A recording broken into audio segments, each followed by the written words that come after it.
పెళ్ళికి ముందు ఎవరైనా అమ్మాయి మనతో ఒక చిన్న మాట మాట్లాడినా సరే, ఆ రాత్రంతా నిద్రపోకుండా ఆ మాటలే గుర్తు చేసుకుంటాం.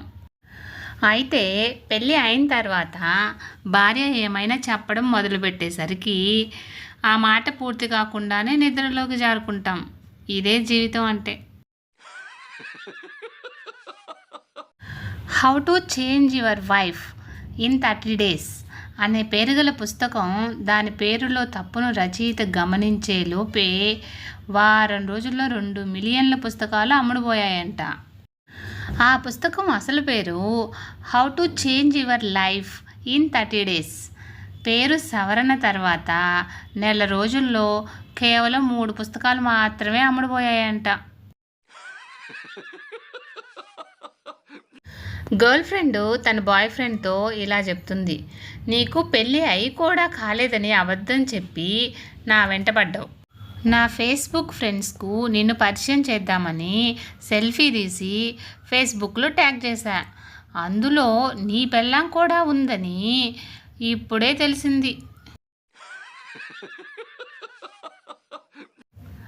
చలపతి: ఏమైందే పిల్లాన్ని అలా కొడుతున్నావు? ప్రియమణి: చూడండి వీడు ఎంత పెద్ద పెద్ద మాటలు మాట్లాడుతున్నాడో.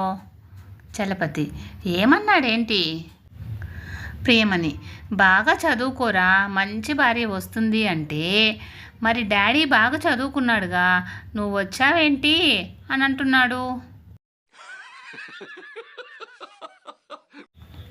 కొన్నేళ్ల క్రిందట ఓ మహిళ తలపెట్టిన భయంకరమైన తపస్సుకు మెచ్చిన భగవంతుడు ప్రత్యక్షమై ఏం వరం కావాలో కోరుకోమన్నాడు.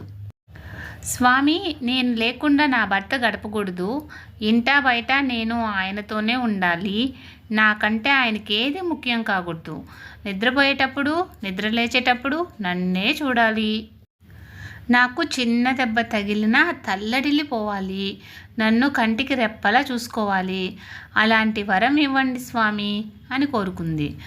ఆమె కోరిక విన్న భగవంతుడు వెంటనే నువ్వు సెల్ ఫోన్గా మారిపోదువు అని వరమిచ్చాడు.